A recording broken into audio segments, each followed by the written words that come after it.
Assalamu alaikum everyone. Today is Monday and 22nd of June. We are going to start our novel The Old Man and the Sea, and most probably today we are going to start the text of the novel. I hope you all have purchased your books. Especially I am concerned about textbooks because हम सबसे पहले text पढ़ेंगे, उसका analysis करेंगे and उसके बाद question answers या दूसरी चीज़ें करेंगे. So I hope that you all have purchase the text books and if you have not purchased kindly purchase it today ताकि हम इसको प्रॉपरली अच्छे से कर सकें. ओके, टेक्स्ट में आपने करना क्या है कि मैं आपको रीडिंग ट्रांसलेशन स्टार्ट में करके बता रही हूँ.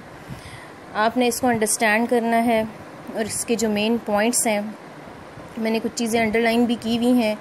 बाकी चीज़ें जो हैं आपने इसके मेन पॉइंट्स बना के मुझे असाइनमेंट की सूरत में within this class send करने हैं. Right, okay. Before wasting your time, move forward. The old man and the sea. He was an old man.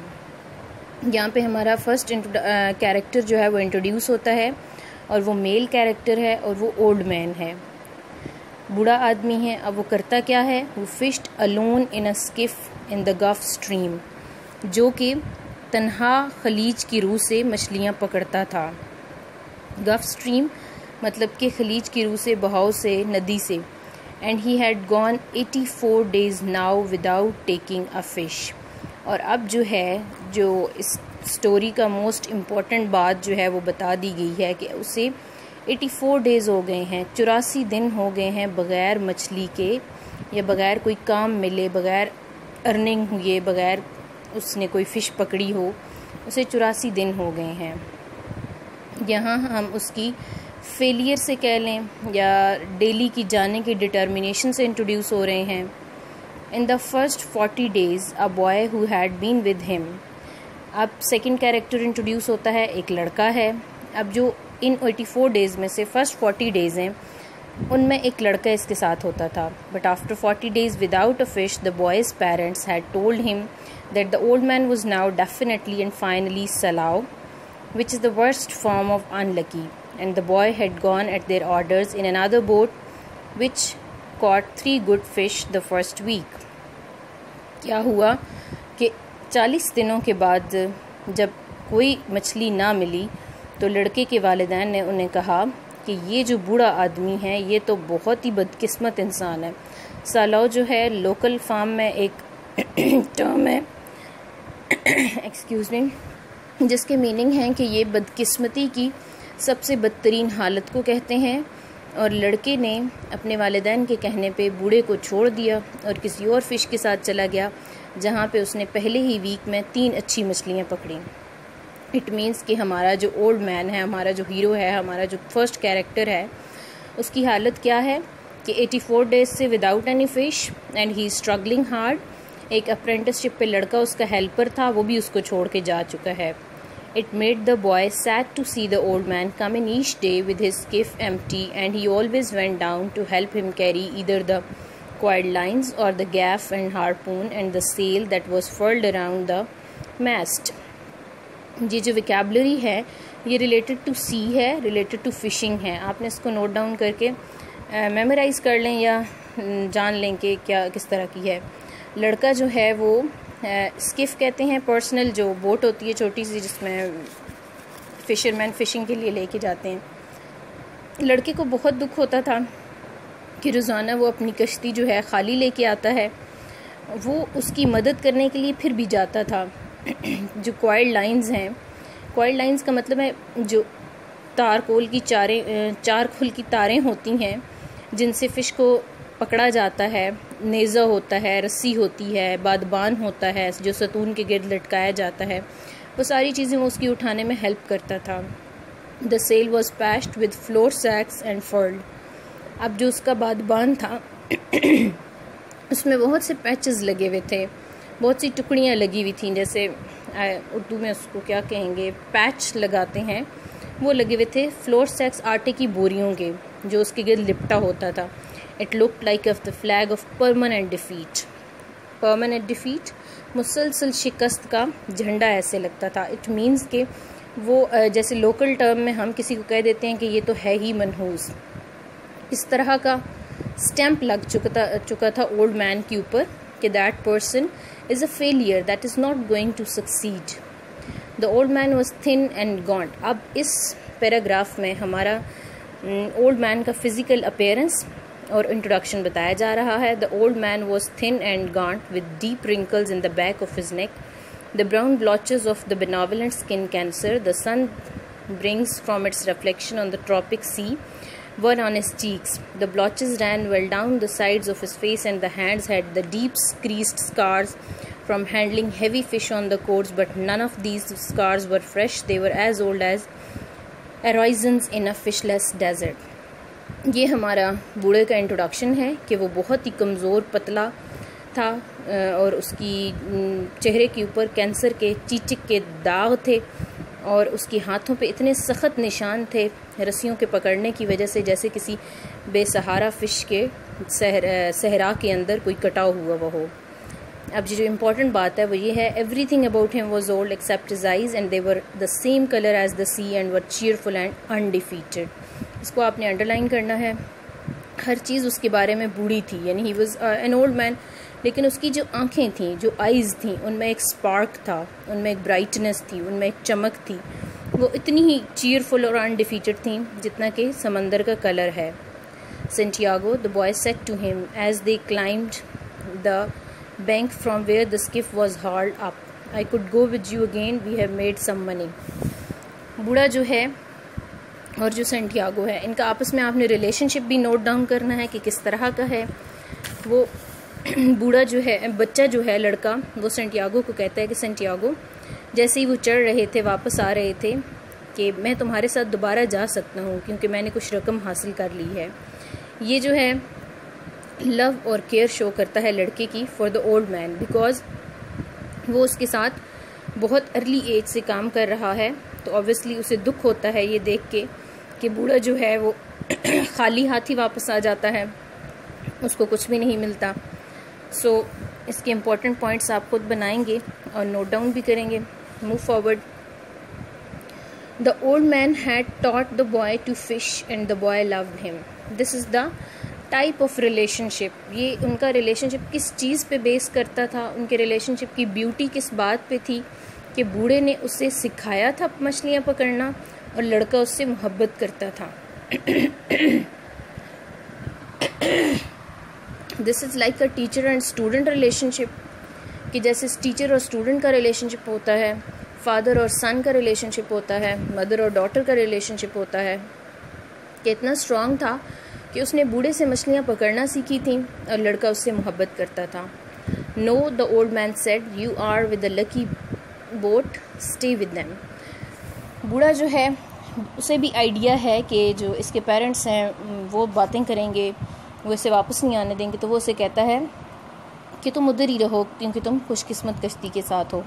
But remember how you went 87 days without fish and then we caught big ones every day for 3 weeks। यहाँ पे जो लड़का है वो उसे अच्छे दिनों की याद दिला रहा है ताकि वो रिफ़्रेश हो जाए। And this is a very good psychology.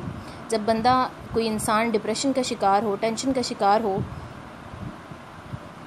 तो इंस्टेड ऑफ दिस कि हम उसे कहें यू आर अ फेलियर, तुमसे ये भी नहीं होता, तुम तो ये भी नहीं कर सकते, we should recall them the good days to make him refresh. हमें रिफ़्रेश करने के लिए, दूसरे को हैप्पी फील कराने के लिए अच्छे दिनों की मेमोरीज़ लेके आनी चाहिए, ना कि फेलियर्स को बार बार सामने लेके आना चाहिए।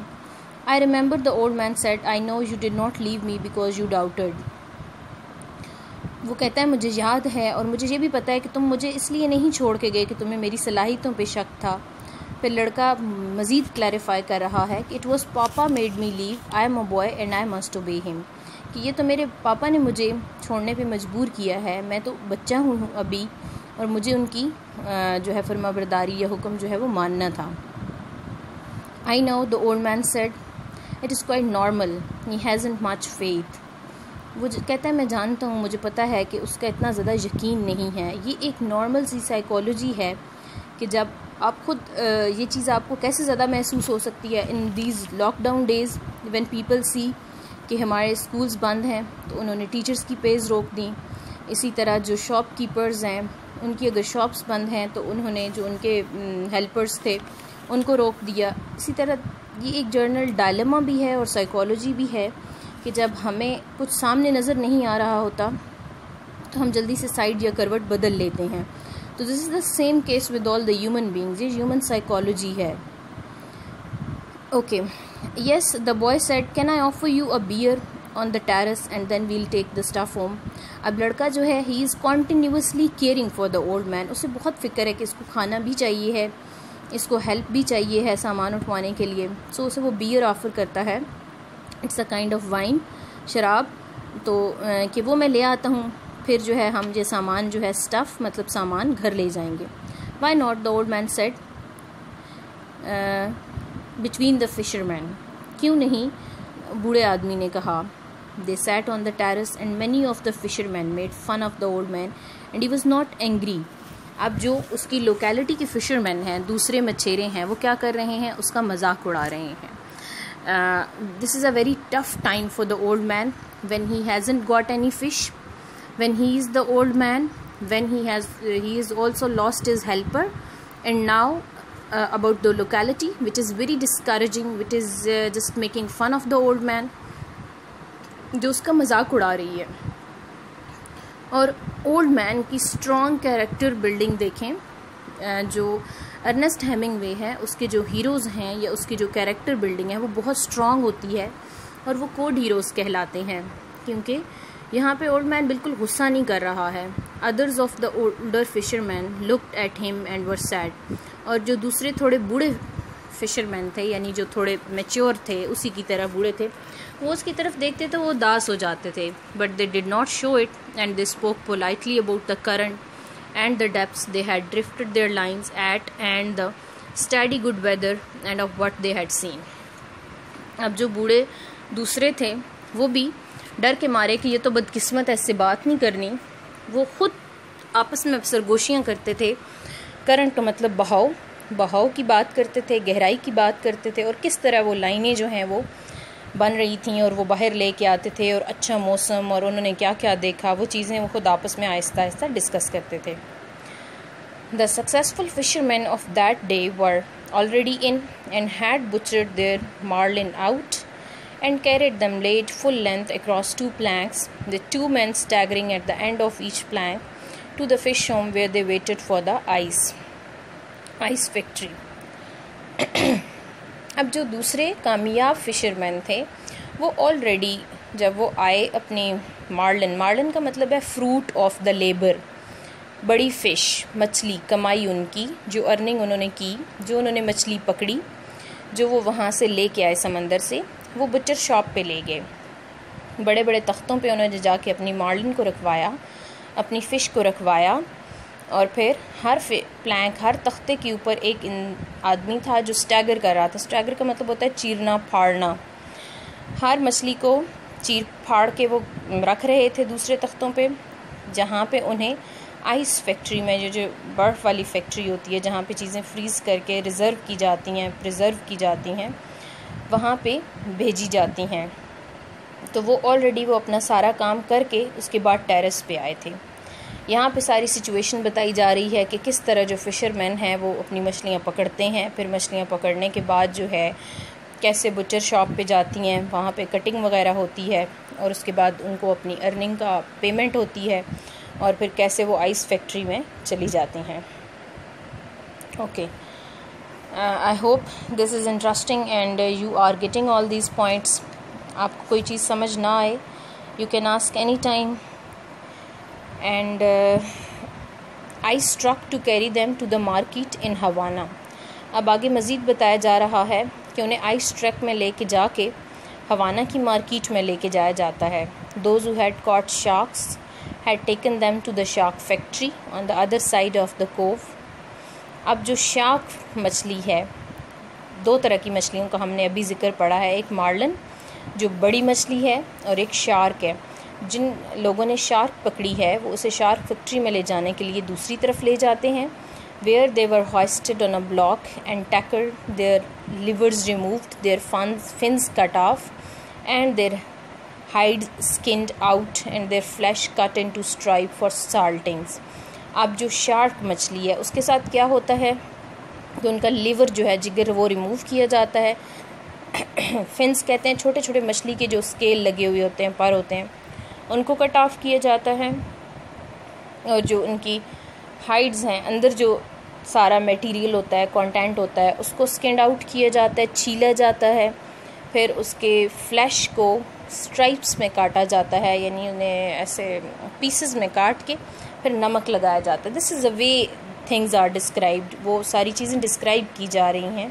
ये अर्नेस्ट हेमिंगवे का फर्स्ट हैंड एक्सपीरियंस है, चूँकि सी का, तो उसे बहुत सी चीज़ों का आइडिया है कि वो कैसे होती हैं। तो ये उसका फ़र्स्ट हैंड नॉलेज कह लें या फ़र्स्ट हैंड एक्सपीरियंस कह लें। फ़िश के बारे में भी है, सी के बारे में भी है, और कैसे उनको हैंडल किया जाता है वो भी है। When the wind was in the east, a smell came across the harbor from the shark factory, but today there was only the faint edge of the odor because the wind had backed into the north and then dropped off, and it was pleasant and sunny on the terrace.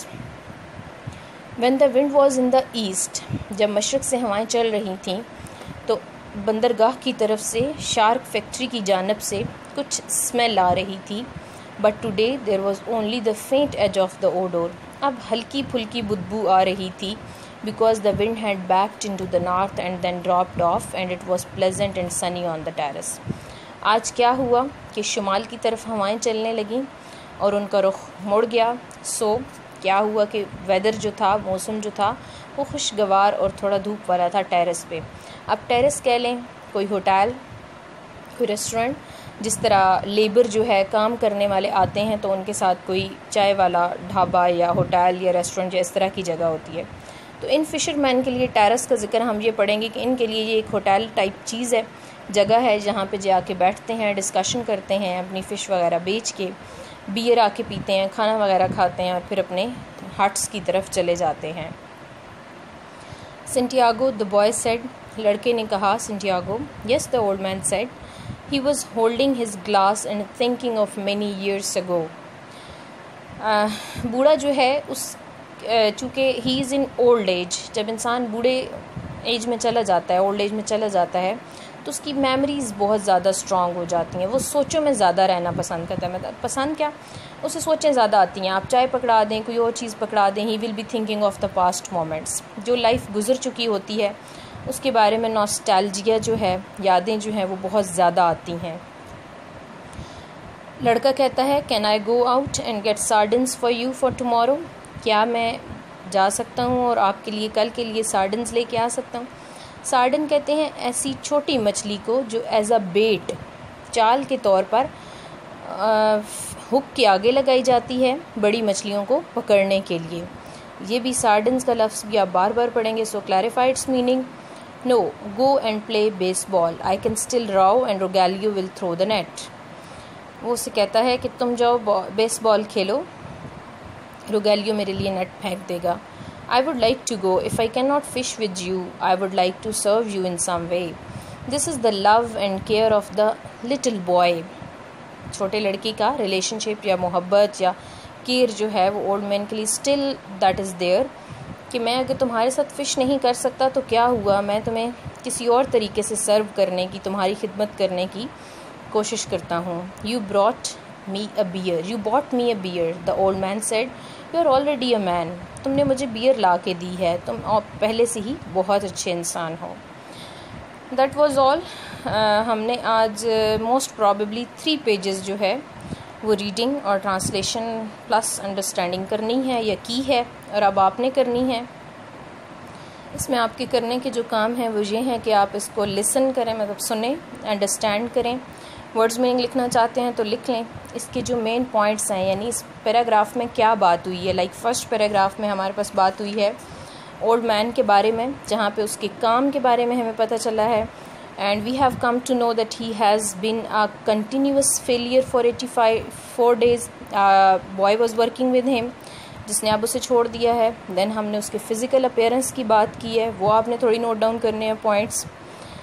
Then हमने आगे बात की है कि लड़का उसे क्यों छोड़ के जाता है, फिर उसकी जो अपनी लोकेलिटी के लोग हैं, अदर फिशरमैन हैं, वो कैसे उसका मजाक उड़ाते हैं और वो किस तरह डिस्करेज नहीं होता है, इतने डिस्पैरेजिंग रिमार्क्स सुनता है, but he is determined, he is enough cautious of himself, उसे बिल्कुल केयर नहीं है कि लोग क्या कह रहे हैं। देन जो है हमने थोड़ा सा ये देखा कि फ़िश को कैसे स्लॉटर किया जाता है, स्टैगर किया जाता है और कैसे फैक्ट्री में लेके जाती हैं। फिर लड़के की मुसलसल जो है लव और केयर को देखा है, उसका रिलेशनशिप देखा है ओल्ड मैन के साथ। आज मैंने आपको सब पॉइंट्स बता दिए हैं because that was your first day, ताकि आप चीज़ें अंडरस्टैंड कर लें। Next you will be doing that work by yourself इंशाल्लाह। Okay, thank you so much for today, see you then, bye, अल्लाह हाफ़िज़।